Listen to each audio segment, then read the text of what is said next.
Welcome, Facebook friends. As you know, we've been at the Global Media Summit for the last couple of days.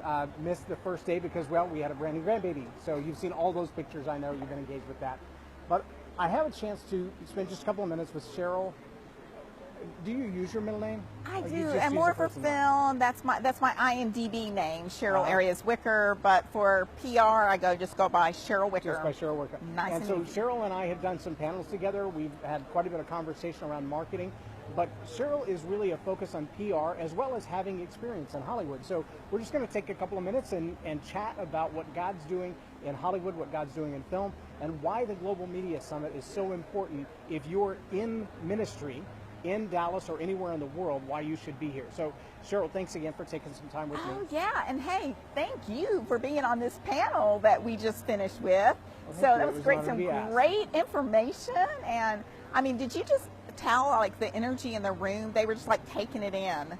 I thought it was really good. It seemed like everybody was engaged and absorbing, and you know, some of those people, obviously their knowledge is way over my head anyway. It's just it's a refresher. I remember working with a baseball coach, and he said, you know, I didn't come out here to teach any of you something you didn't know, just to remind you to do what you already know you're supposed to be doing.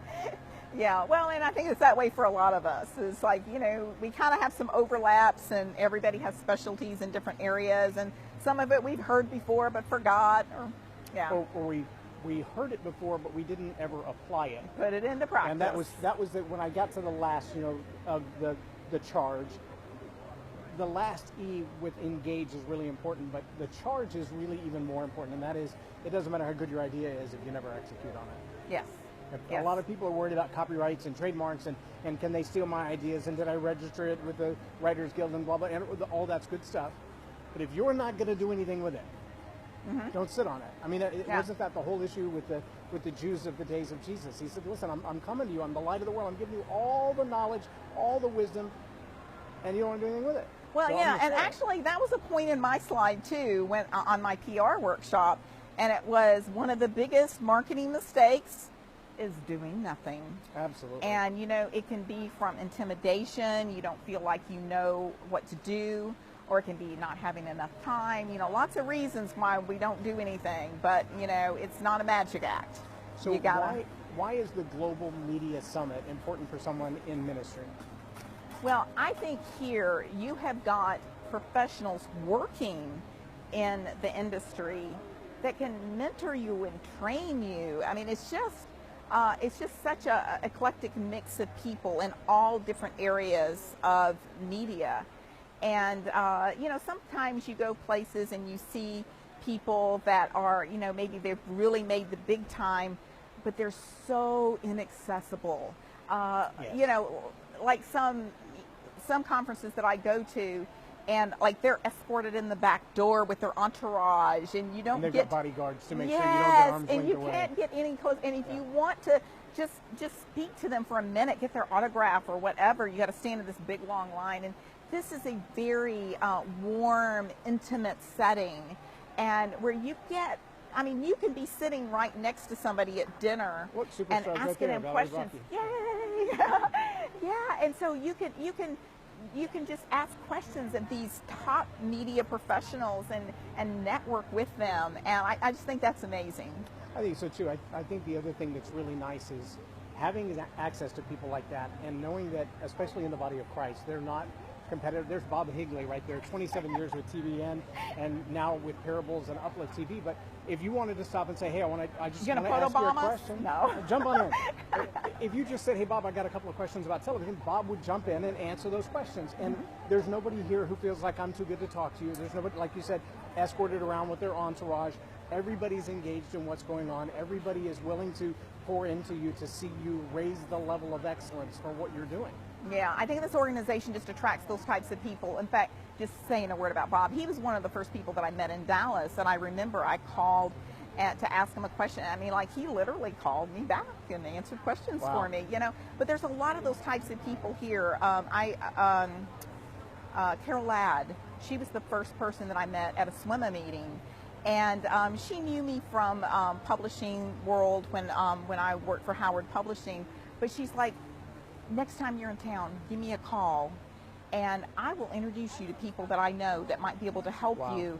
And I'm like, wow. I mean, that is someone with a really giving heart that really, really cares about making a difference in other people's lives. Well, and whether they're pouring into you to help you increase your own ministry or just connecting you with other people in ministry. Christian Women in Media, I got introduced to them by running sound systems for them because of Tracy Mitchell, who introduced us.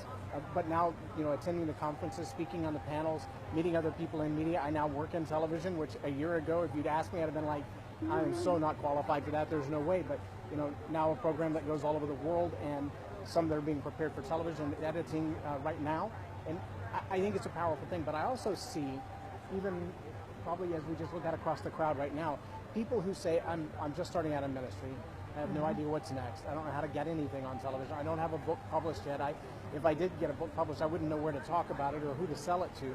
And this group of people tends to come around them and go, you can do anything you want to. Yes. Look, there's Phil Cook right there, the world famous Phil Cook. So the insights that are available here are powerful. Now, when you were recruited to help with this PR panel, with the marketing panel, what was your first thought?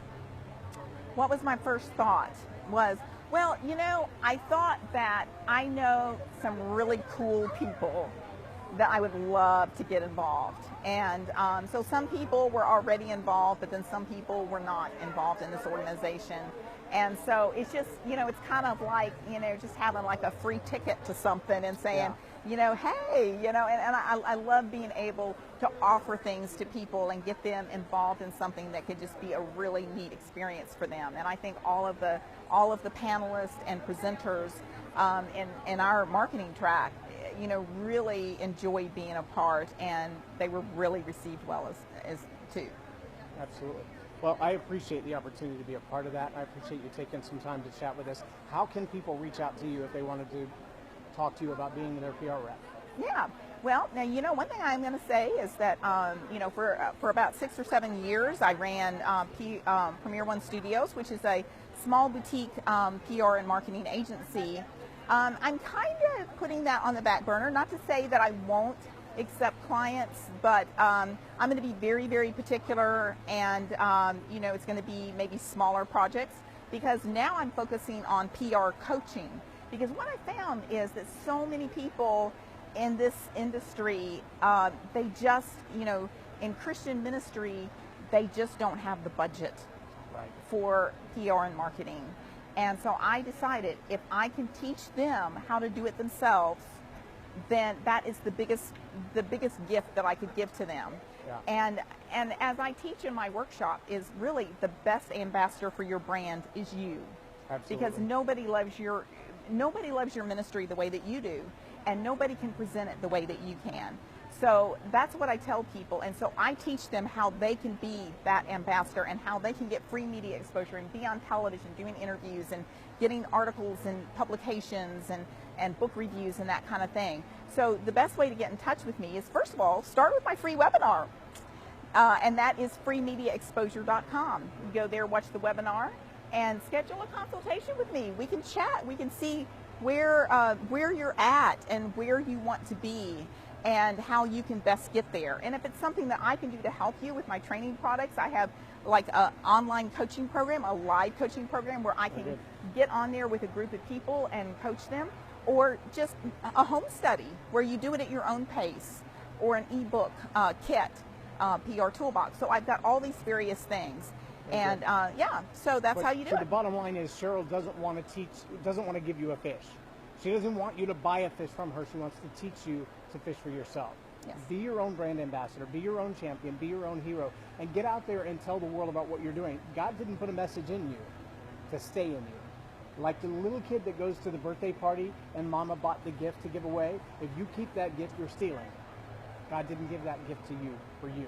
So get in touch with Cheryl. Learn how to do your own PR. Learn how to be your own brand ambassador. And get the word out there about what God's called you to do. You're responsible for that.